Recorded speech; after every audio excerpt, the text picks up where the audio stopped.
चलिए मैं आपको क्लास 10th के जितना भी ऑब्जेक्टिव होता है 30 नंबर का ऑब्जेक्टिव आता है 75 नंबर के पेपर में। तो क्लास 10th के हर चैप्टर वाइज चैप्टर मैं एक नोट्स बनाया हूँ और नोट्स आपको दिखाता जाता हूँ और समझाता हूँ। इसको चाहें तो आप इसको नोट डाउन कर सकते हैं, इसको वीडियो को रोक के लिख सकते हैं।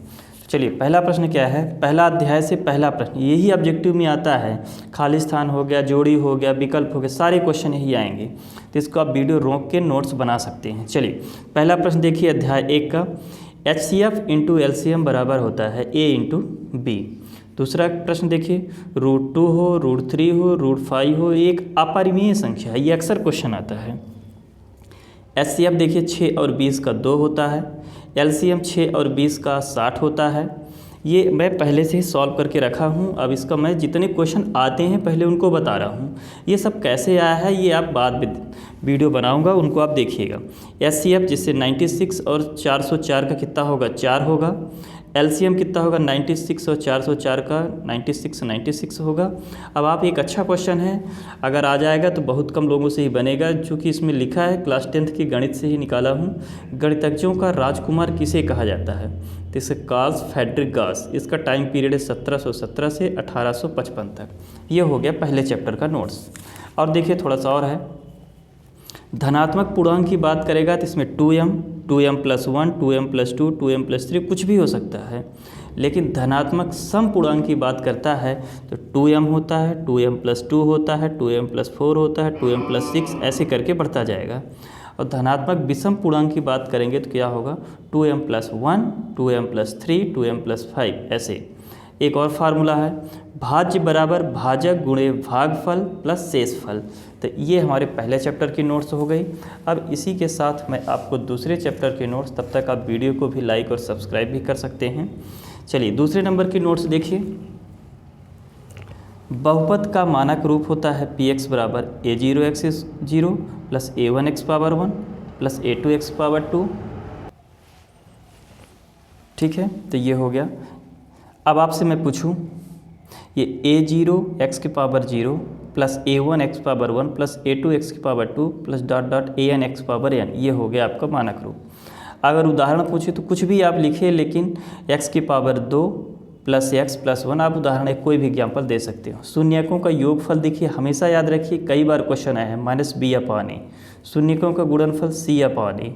द्विघाती बहुपद क्या होता है, x² minus alpha plus beta x plus alpha into beta. अब दूसरा कुछ और देखते हैं, द्विघात बहुपद क्या होता है, ax² plus bx plus c का आलेख। अगर आपसे पूछा तो इसका हमेशा परवलय आकार का होता है। दूसरा देखिए, रैखिक बहुपद का आलेख कैसा होता है, सरल रेखा होता है। रैखिक बहुपद के शून्यकों की संख्या कितनी होती है, 0 1 होती है, मतलब सिर्फ 1 होती है।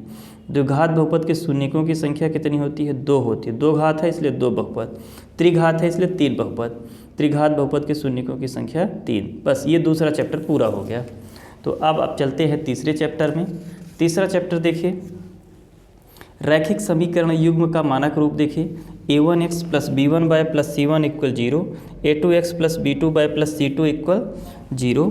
अब देखिए यहाँ से A1/A2 नॉट इक्वल B1/B2 से 3 कंडीशन निकल के आती है। समीकरण कैसा होता है, संगत होता है।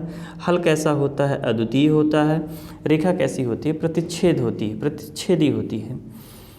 अब A1/A2 बराबर है B1/B2, बराबर नहीं है C1/C2। तो यहाँ से भी 3 चीज़ें निकल के आती हैं। समीकरण असंगत होगा, कोई हल नहीं होगा, रेखा समांतर होंगी। तो दो चीज़ें हो गई। अब कुछ और देख लेते हैं। A1/A2 बराबर है B1/B2 बराबर है C1/C2। तो यहाँ से समीकरण संगत और आश्रित होगा। हल अंततः अनेक हल होंगे। रेखा कैसी होगी, संपाती होगी, यानी एक रेखा के ऊपर दूसरी रेखा होगी।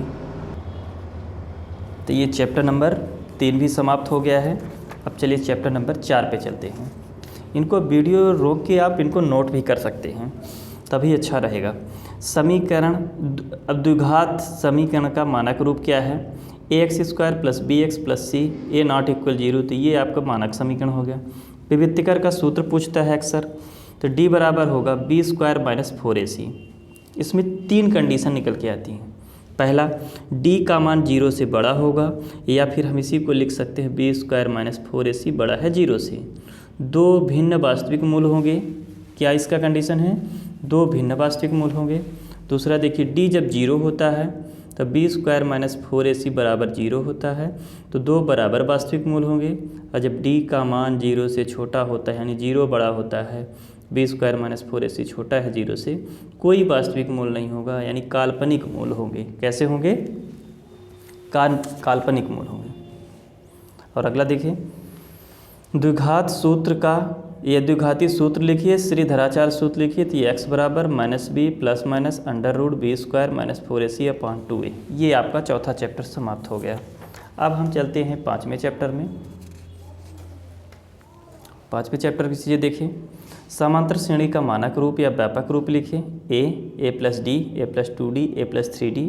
सर्वांतर क्या होगा? d बराबर होता है an माइनस 1, या फिर इसी को हम लिख सकते हैं a2 minus a1, a3 minus a2, a4 minus a3, यानी दूसरे पद में पहले पद को माइनस करना।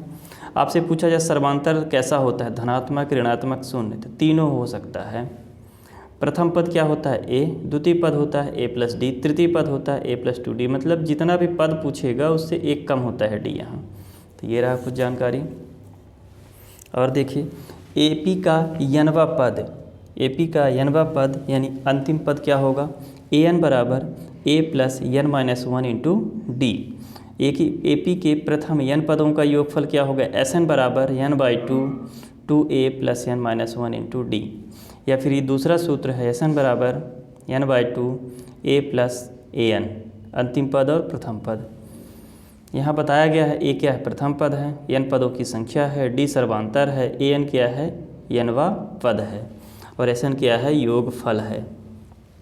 शॉर्टकट Sn निकालने का n प्लस 1 डिवाइड बाई 2 भी लगा सकते हैं। चलिए, ये हो गया आपका पाँचवा चैप्टर समाप्त। अब चलते हैं हम छठवें चैप्टर में।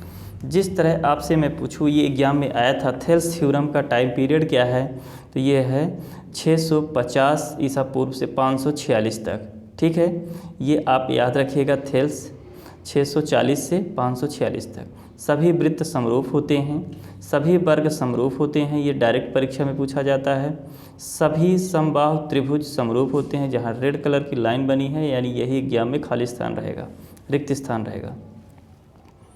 भुजाओं की समान संख्या वाले दो बहुभुज समान होते हैं, जैसे उनके संगत कोण बराबर होते हैं, उनकी संगत भुजाएं समानुपाती होती हैं।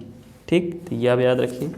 अगला देखिए, समरूप त्रिभुज किसे कहते हैं? आकार समान होता है किंतु माप भिन्न भिन्न होती है। सर्वांगसम में आकार और माप दोनों समान होते हैं, इसे सर्वांगसम कहते हैं। ये चैप्टर नंबर 6 भी हो गया। अब तब तक आप वीडियो को लाइक और सब्सक्राइब भी कर सकते हैं। चलिए अब देखें अगला क्वेश्चन। हम चलते हैं 7वें पाठ में, निर्देशांक ज्यामिति। एक्स अक्ष को क्या बोलते हैं? एक्स निर्देशांक को भुज बोला जाता है, वाई निर्देशांक को कोटि कहा जाता है। दूरी का सूत्र है पी क्यू बराबर पी और Q under root x2 minus x1 का square plus y2 minus y1 का स्क्वायर। मूल बिंदु की दूरी क्या है? OP बराबर under root X square plus 1 का स्क्वायर, अंडर रूट के अंदर ये मूल बिंदु का है। विभाजन सूत्र क्या है? एक्स बाई बराबर m1x2 plus m2x1 upon m1 plus m2, m1/2 plus m2/1 upon m1 plus m2। ये आपका सूत्र हो गया। मध्य बिंदु का सूत्र x बाई बराबर हो गया x1 plus x2 upon 2 y1 plus y2 upon 2। के रेशियो को निकालना है तो डायरेक्ट इसमें भी लगा सकते हैं और नॉर्मल पहले वाले फार्मूले में भी लगा सकते हैं। x बाई बराबर kx2 plus x1 upon k plus 1, k/2 plus y1 upon k plus 1। तो ये रहा आपका लगभग 7 चैप्टर का मैं ऑब्जेक्टिव बता चुका हूँ। अब 8वें में पहुँच गया।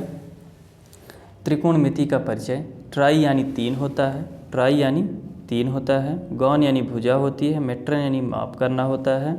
त्रिकोणमिति में एक त्रिभुज की भुजाओं और कोणों के बीच संबंधों का अध्ययन किया जाता है।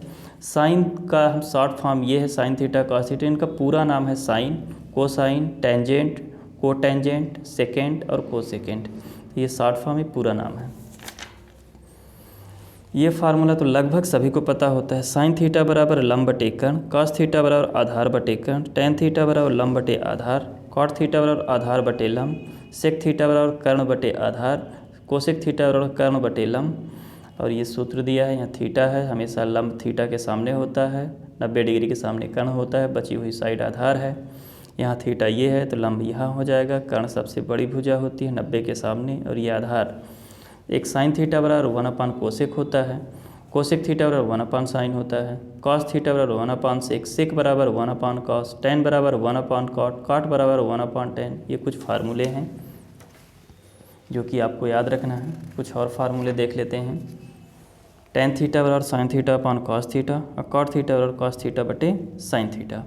अब ये टेबल दिया हुआ है, टेबल आप इसको नोट करिए और याद कर सकते हैं, ठीक है। सबसे ज़्यादा ज़रूरत होती है टेन की। टेन 0 का मान 0, और टेन 45 का 1, और टेन 60 का मान √3, और टेन 30 का 1/√3। हालांकि ज़रूरत तो सबकी है।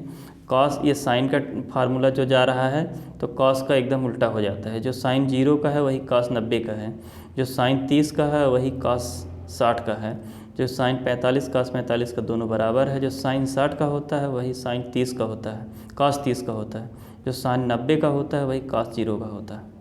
और ये दोनों डिवाइड करने से आते हैं, साइन में कॉस को डिवाइड करेंगे तो टेन आ जाएगा। फिर इधर साइन का उल्टा कोसेक होता है। ये देखिए साइन का उल्टा 0 है तो यहाँ इन्फानाइट हुआ, 1/2 है तो 2 हुआ, 1/√2 है तो 2 हुआ, √2 हुआ, ये √3/2 है तो 2/√3 होगा, 1/1 रहेगा। कॉस का उल्टा क्या होगा, 1 का 1 होगा, इसका होगा 2/3 होगा, 1/2 है तो 2/1 होगा, 1/2 है तो 2/1। 0 का इन्फानाइट होता है, इन्फानाइट का 0 होता है। टेन का क्या होगा, देखिए 0 का इन्फानाइट, 1/√3 का √3, 1 का 1 रहेगा, 3 का 1/√3, और ये 0 का इन्फानाइट। तो ये टेबल हो गई। अगला फार्मूला देखते हैं। देखिए अब यहाँ से sine square theta plus cos square theta बराबर 1। यहाँ से इस कॉस को यहीं छोड़ते हैं, साइन को उधर भेज दें तो ये 1 माइनस साइन स्क्वायर थीटा हो जाएगा। अब कॉस को यहीं, साइन को यहीं छोड़ते हैं, कॉस को उधर भेजते हैं तो 1 माइनस कॉस स्क्वायर थीटा हो जाएगा। यानी इस फार्मूले से 2 फार्मूले और बन गए। तीसरा देखिए, दूसरा 1 प्लस टेन स्क्वायर थीटा बराबर सेक स्क्वायर थीटा है। हम 1 को उधर भेज देते हैं, टेन स्क्वायर थीटा बराबर हो जाएगा सेक स्क्वायर थीटा, ये 1 इधर आएगा तो -1 हो जाएगा। तो टेन स्क्वायर थीटा बराबर सेक स्क्वायर थीटा -1। 1 को यहीं छोड़े, टेन को उधर भेज दें तो 1 बराबर sec square theta minus tan square theta. 1 plus cot square theta बराबर कोसेक स्क्वायर थीटा। तो काट स्क्वायर थीटा बराबर 1 को उधर भेजो राइट साइड में, तो सेक स्क्वायर -1 हो जाएगा। ये 1 यहाँ है, 1 को भेजा, काट को उधर भेज दिया तो cosec square minus cot square. तो चैप्टर नंबर 8 के कुछ फार्मूले हो गए। अब हम चैप्टर नंबर 8 के कुछ और हैं, ये हालांकि सिलेबस से हट चुका है पर भी जाने रहो आप। साइन 90 माइनस थीटा बराबर cos theta, cos 90 minus theta बराबर sine theta, tan 90 minus theta बराबर cot theta, cot 90 minus theta बराबर टेन थीटा, सेक का कोसेक, कोसेक का सेक, ये रहे। अब आते हैं हम 9वें चैप्टर में। 9वें चैप्टर का क्वेश्चन है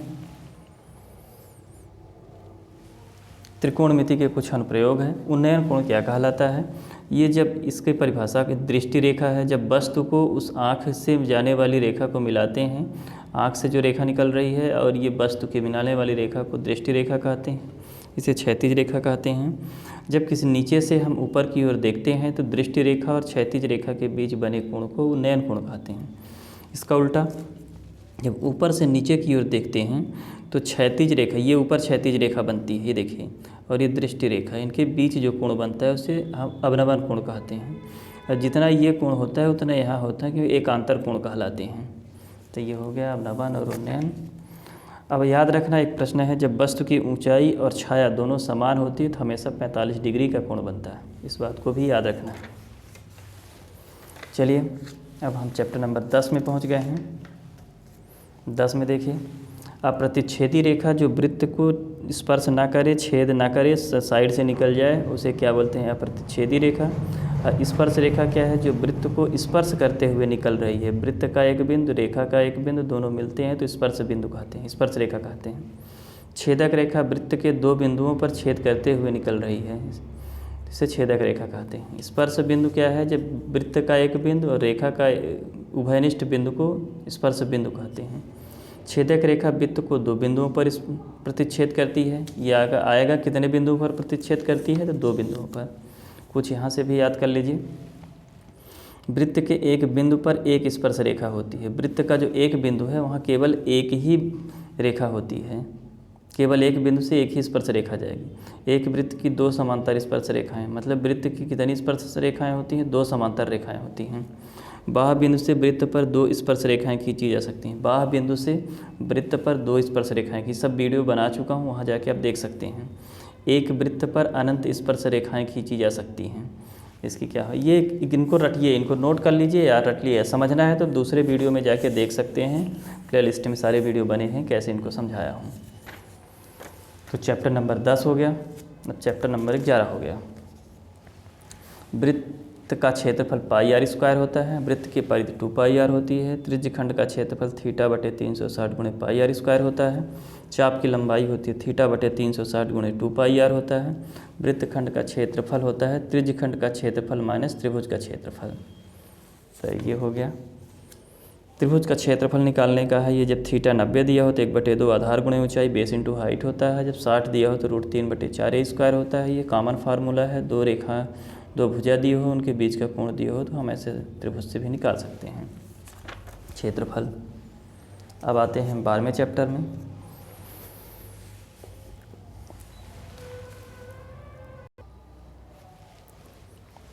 तो चलिए, इस ये घनाभ का चित्र बना हुआ है। लंबाई चौड़ाई ऊंचाई सब बराबर होती है। घन का वक्र पृष्ठ निकालना है, 4a स्क्वायर है। घन का संपूर्ण पृष्ठ 6a स्क्वायर है। घन का आयतन a क्यूब। चारों दीवारों का क्षेत्रफल होता है। आधार का परिमाप गुणे ऊंचाई आयतन का होता है। आधार का क्षेत्रफल गुणे ऊंचाई, ये कॉमन फार्मूला है, लगभग सभी में लग जाता है। तिर्यक ऊंचाई स्लैंट हाइट l बराबर होता है √3 √a² + h²। घनाभ का आयतन वक्र पृष्ठ होता है 2 × length plus breadth into height. संपूर्ण पृष्ठ होता है 2 गुणे लंबाई चौड़ाई प्लस चौड़ाई ऊंचाई प्लस ऊंचाई लंबाई। आयतन बराबर होता है लंबाई चौड़ाई ऊंचाई तीनों। बेलन का वक्र पृष्ठ 2 पाई आर एच, संपूर्ण पृष्ठ 2 पाई आर आर प्लस एच, आयतन पाई आर स्क्वायर एच। तो ये रहा चैप्टर 12 की कुछ चीज़ें, और 12 में कुछ और हैं, जैसे शंकु का वक्र पृष्ठ पाई आर एल, पृष्ठी pi R R plus L, आयतन 1/3 पाई आर स्क्वायर एच, तिर्यक ऊंचाई एल बराबर r² + h²। अर्धगोले का वक्र पृष्ठ 2 पाई आर स्क्वायर, संपूर्ण पृष्ठ 3 पाई आर स्क्वायर, आयतन 2/3 पाई आर क्यूब। गोले का वक्र पृष्ठ संपूर्ण पृष्ठ बराबर होता है 4 पाई आर स्क्वायर, आयतन 4/3 पाई आर क्यूब। तीनों चीज़। अब आते हैं चैप्टर नंबर 13 में। चैप्टर नंबर 13 देखिए, केंद्रीय प्रवृत्त के माप या माध्यक बहुलक। अगर पूछा जाए केंद्रीय प्रवृत्त के माप क्या क्या हैं, तो माध्य मध्यक बहुलक, इसके अलावा कुछ नहीं। इन तीनों में संबंध होता है 3 मध्यक बराबर 2 बहुलक धन 2 माध्य। याद करने की ट्रिक बताया था, माध्यक बड़ी ज़्यादा लिखा है भाषा संख्या तो 3 का गुणा होगा। माध्य में दो ही शब्द से मिलकर बना है, इसलिए 2 का गुणा। ठीक। अब वर्ग चिन्ह का सूत्र होता है ऊपरी वर्ग सीमा और निम्न वर्ग सीमा को जोड़ के 2 से भाग देते हैं तो वर्ग चिन्ह आ जाता है। ये माध्य निकालने के 3 फार्मूले हैं। प्रत्यक्ष विधि यानी डायरेक्ट मेथड, x बार बराबर sigma fi xi into fi, जहाँ f बारंबारता है, x क्या है वर्ग अंतराल के वर्ग चिन्ह हैं। कल्पित माध्य विधि अज्यूम मीन मेथड, ये x बार बराबर a + summation fi di upon summation fi। ए क्या है कल्पित माध्य है, डी क्या है विचलन है, डी निकालने का सूत्र xi माइनस ai। ठीक है, चलिए अब आगे देखते हैं, कुछ और फार्मूले हैं। पग विचलन विधि, माध्य निकालने की पग विचलन विधि तीसरी विधि है। x बार बराबर a + sigma fi ui upon summation fi into H. H क्या है वर्ग माप है, ui निकालने का फार्मूला xi माइनस ai अपन एच। बहुलक निकालने का फार्मूला मॉड बराबर l + f1 - f0 अपन 2f1 - f0 - f2 into H. L क्या है बहुलक वर्ग की निम्न सीमा, एच क्या है वर्ग अंतराल की माप है, f1 के बहुलक वर्ग की बारंबारता और बहुलक वर्ग के ठीक पहले की बारंबारता f0 और बहुलक वर्ग के ठीक बाद की बारंबारता f2 होती है। माध्य निकालने का फार्मूला माध्य बराबर an + 1/2 का nवां पद, आरोही क्रम में लिखने के बाद 1/2 n/2 nवा पद प्लस n/2 प्लस 1/nवा पद। ये जब विषम संख्या हो, सम के लिए है, विषम के लिए ही, सम के लिए है। पहले पदों की संख्या लिखते हैं और वही क्रम में लिखते हैं, फिर बनाते हैं। माध्यक निकालने का फार्मूला L बराबर n/2 minus CF/F into H। यहाँ L क्या है? मध्यक वर्ग की निम्न सीमा, प्रेक्षणों की संख्या, CF वर्ग माप की ठीक पहले की वाले वर्ग की संचयी बारंबारता, माध्य वर्ग की बारंबारता, H क्या है? वर्ग माप है। अब आते हैं प्रायिकता, लास्ट चैप्टर है। प्रायिकता अनुकूल परिणामों की संख्या बटे कुल परिणामों की संख्या से PE बराबर NE/NS। अब यहाँ पे प्रायिकता और प्रायिकता नहीं के दोनों को जोड़ते हैं तो एक आता है। प्रायिकता नहीं नॉट निकालने के लिए 1 माइनस PE इसको इधर माइनस कर सकते हैं। प्रायिकता हमेशा 0 और 1 के बीच में होती है, 0 और 1 भी हो सकती है और हमेशा उसके बीच में होती है, बीच में ही रहेगी। अनिश्चित घटना क्या होती है? हमेशा प्रायिकता 1 होती है। अनिश्चित घटना की प्रायिकता 0 होती है। सभी प्रारंभिक घटनाओं की प्रायिकता का योग 1 होता है। जितनी भी प्रायिकता हैं सबको जोड़ेंगे तो 1 होता है। ये रहा चैप्टर, सब समझा दिया। ये जितना भी मैं नोट्स बनाया था तो आपको सारी चीज़ें मैं एक्सप्लेन किया हूँ। अगर इनके बारे में डीप में आप जानना चाहते हैं तो इनका वीडियो पहले से बना हुआ है। हर टॉपिक को एक्सप्लेन किया हूँ विथ ऑब्जेक्टिव के साथ, तो वहाँ आप जाके देख सकते हैं। ठीक है, अगर आपको पसंद आया तो चैनल को लाइक और सब्सक्राइब भी करिए। चलिए, थैंक यू।